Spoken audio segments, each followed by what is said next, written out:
پاکستان کے کسی پیر اور مرید کے کسی تبلیغی پر اعتراض کرو اور اس کے کسی بزرگ پر اعتراض کرو تو سیخ پا ہوتا ہے، وہ اس پر سیخ پا ہوتا ہے۔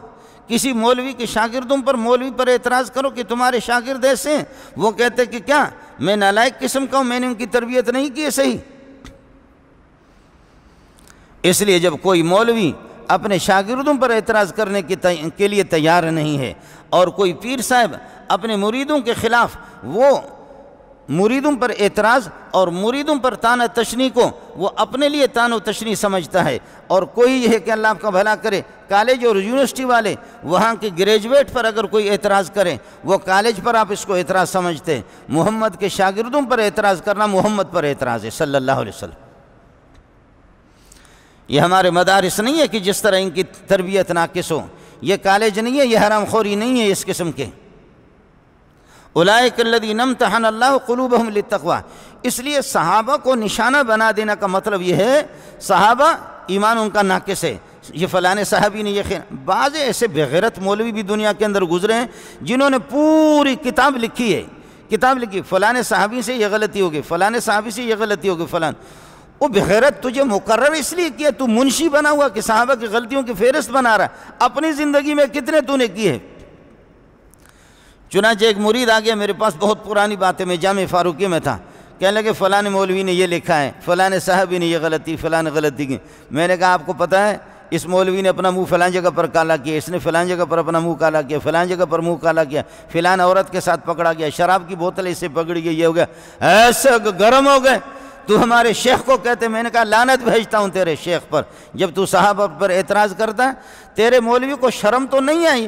اس نے اپنی زندگی میں اس نے کتنی بے غیرتی کی ہوگی، اس نے اپنی کسی بات کو بھی لکھا نہیں کہ یہ بے غیرتی، یہ بے غیرتی، یہ بددیانتی، یہ خیانت، یہ جھوٹ، یہ فراڈ، یہ بے ایمانی، یہ ناکامی، یہ چیزیں مجھ سے ہو گئیں، اس پر تو کوئی فہرست نہیں بنائی، مولوی نے تو کوئی فہرست نہیں بنائی، فہرست صحابہ کی بنایا، فلاں نبی سے یہ غلطی ہو گئی، فلاں صحابی سے۔ اسلامی حکومتیں ہے ہی نہیں ہیں، خارشی حکومتیں ہمارے ہاں، خارشی اس قسم کے بغیرت حکومتیں آتی رہتی ہیں۔ اسلامی حکومت ہو اس قسم کا مولوی بھی واجب التعزیر ہے، اسلامی حکومتیں ہوں اس مولوی کو داد نہیں دینا ہوگا، اس مولوی کے منہ پہ اس کے منہ پہ یہ کہ جوتا رسید کرنا ہوگا۔ صحابہ کو نشانہ بنانے کا مطلب یہ ہے کہ صحابی اگر جھوٹا ہے، صحابی اگر دجال ہے، صحابی اگر کذاب ہے، صحابی اگر فراڈی ہے، صحابی اگر یہ کہ تحریفیں کرتا ہے، صحابی اگر اللہ آپ کا بھلا کریے کہ بزدل ہے، اور صحابی اللہ آپ کا بھلا کریے کہ کیا ہے وہ ڈرنے والا آدمی ہے، اور صحابی نبی پر قربانی دینے والے نہیں ہیں، تو پھر اللہ پاک ان کی تعریف کیسے کر رہا ہے؟ یہ ہمارے امتحانات نہیں ہیں، یہ اللہ کا امتحان ہے، یہ اللہ پاک کا امتحان ہے۔ اولئک الذین امتحن اللہ قلوبہم للتقوی، میں نے ان کے دلوں کا امتحان لیا ہے، میں نے اللہ نے خود نبی کے شاگردوں کے دلوں کا امتحان لیا، اوپر کا نہیں، اوپر کا نہیں۔ کراچی میں کسی بڑے جامعہ کے اندر مصر کا کوئی قاری صاحب وہ قرات پڑھاتا تھا، ان کی قراتیں تو بڑی اچھی ہوتی ہے، لیکن مصری داڑھی نہیں رکھتے، داڑھی کے دشمن ہیں، لیکن وہ ظاہر ہے کہ کراچی کے ہمارے اساتذہ سے بزرگوں سے ڈر کر کے وہ یہاں انہوں نے داڑھی رکھنی پڑی ان کو۔ مصر جب ان کو تنخواہ دیتا ہے تو یہاں عربی پڑھاتے ہیں، داڑھی انہوں نے رکھی،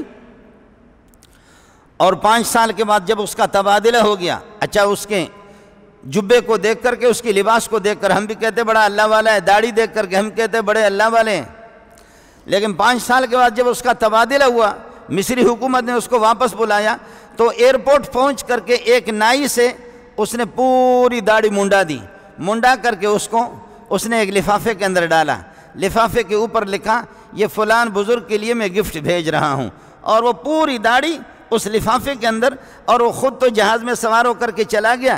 ایک آدمی کو کہا یہ لفافہ فلانے بزرگ کو دے دینا، میں بزرگ کا نام نہیں لیتا، کہا یہ اس بزرگ کو دے دینا، اس نے لفافہ دے دیا اس بزرگ کو۔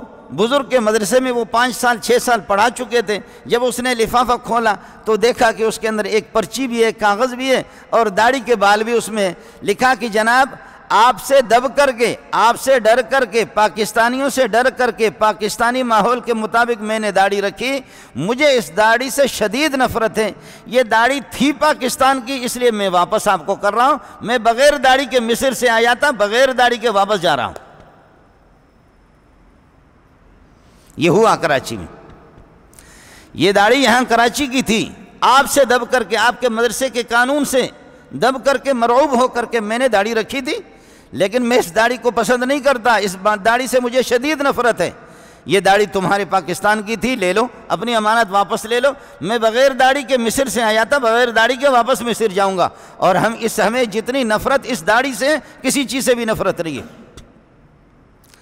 اب ان بزرگوں کا اندازہ بھی غلط نکلا، ان بزرگوں کا امتحان غلط نکلا، ان بزرگوں کا انتخاب غلط نکلا کہ ہم نے جس کو قاری سمجھا، استاد سمجھا، اچھا سمجھا، معلم سمجھا، وہ پرلے درجے کے بے ایمان نکلا، فراڈی نکلا۔ یہ ہوتا ہے۔ مسئلہ کیا ہے؟ دل اس کا پہلے سے بگڑا ہوا تھا۔ دل بگڑا ہوا تو اگر کپڑے سفید ہو تو کیا فرق پڑے گا؟ دل بگڑا ہوا، دل اگر کافر ہے تو اگر پگڑی اس نے بڑی لگائی تو کیا فرق پڑے گا؟ دل اگر کافر ہے تو اوپر سے تہجد وہ پڑھ رہا ہے تو اس سے فرق کیا پڑے گا؟ دل اگر بے ایمان ہے تو اچھی تلاوت اگر کر بھی رہا ہے تو اس سے کیا فرق پڑے گا؟ دل اگر بے ایمان ہے تو خطابت اچھی کر رہا ہے تو اس سے فرق کیا پڑے گا؟ دل تو رئیس الاعضاء ہے۔ اس وجہ سے اللہ کہتا ہے کہ اولئک الذین امتحن اللہ قلوبہم، میں نے صحابہ کے دلوں کا امتحان لیا ہے، دلوں کا امتحان لیا ہے۔ اولئک الذین امتحن اللہ قلوبہم للتقوی، تقوی اور طہارت کے لحاظ سے میں نے دلوں کا امتحان لیا ہے۔ یہ پاکیزہ مخلوق ہے، محمد نے ان پر ایسی محنت کی ہے۔ اولئک کتب فی قلوبہم الایمان، اللہ نے ان کے دلوں کے اندر ایمان کو جمع کر کے رکھا ہے، ایمان لکھ دیا ہے۔ ایمان ان کے دلوں کے اندر پیوست ہے۔ یہ اوپر کے صوفی نہیں ہیں، یہ اوپر کے مولوی نہیں ہیں، یہ اوپر کے ان کے سفید کپڑے نہیں ہیں، یہ واقعتاً ظاہر و باطن دونوں اعتبار سے پکے مومن ہیں۔ پورے قرآن میں کوئی ایسا پارہ نہیں ملے گا آپ کو جس میں صحابہ کی تعریف نہ ہو۔ میرے رب کو اس کی ضرورت کیا پڑی ہے؟ میرے رب کو اس کی ضرورت کیا پڑی ہے کہ صحابہ کی اتنی تعریفیں کر رہا ہے؟ اس کی ضرورت یہی ہے جو دین میرے پاس اور آپ کے پاس موجود ہے۔ اس دین کے اساس اور اس دین کے بنیاد وہ صحابہ کرام رضوان اللہ تعالی عنہم اجمعین ہیں۔ صحابہ سے یہ قرآن جو میرے پاس اور آپ کے پاس محفوظ ہے، یہ صحابہ کے ذریعے سے پہنچا ہے۔ یہ صحابہ کے، ایک آدمی حضرت عثمان کا دشمن ہے تو وہ سمجھ لیں کہ قرآن کے مختلف قراتوں کو جمع کر کے لکھنے والا، جمع کرنے والا جامع حضرت عثمان ہے، جو میرے پاس اور آپ کے پاس یہ قرآن موجود ہے۔ جامع القرآن وہ حضرت عثمان ہے۔ کاغذوں پر اس کو جمع کرنا اور اس کو باقاعدہ یہ ہے کہ لکھنا اس انداز پر یہ ہے کہ وہ حضرت عثمان ہے۔ ابو بکر سے اگر دشمنی ہے تو قرآن محفوظ نہیں، عمر سے اگر دشمنی ہے تو قرآن محفوظ نہیں، عثمان سے اگر دشمنی ہے تو قرآن محفوظ نہیں، علی قرآن کے حافظ ہے، غضب کے حافظ ہے، علی سے اگر دشمنی ہے تو قرآن محفوظ نہیں۔ اس لیے میرے نبی نے جاتے وقت، جمعے کے دن آپ لوگ سنتے رہتے لیکن آپ توجہ اس طرف نہیں دیتے، جاتے وقت آپ نے فرمایا اللہ اللہ فی اصحابی۔ یہ نبی کے اس دنیا سے جانے سے چند دن پہلے کی بات ہے، اس دنیا سے جانے سے چند دن پہلے کی بات ہے۔ اللہ اللہ فی اصحابی لا تتخذوهم من بعد غرضا، اتقوا اللہ، اللہ سے ڈرا کرو میرے شاگردوں کے بارے میں۔ اللہ اللہ فی اصحابی لا تتخذوهم من بعد غرضا، میرے بعد ان کو نشانہ نہیں بنانا، میرے بعد ان کو نشانہ نہیں بنانا، میرے صحابہ کو۔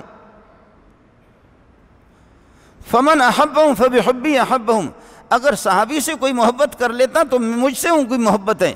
ومن ابغضهم فببغضی ابغضهم، میرے شاگردوں سے اگر کوئی دشمنی رکھتا تو مجھ سے محمد سے اس کو دشمنی ہے۔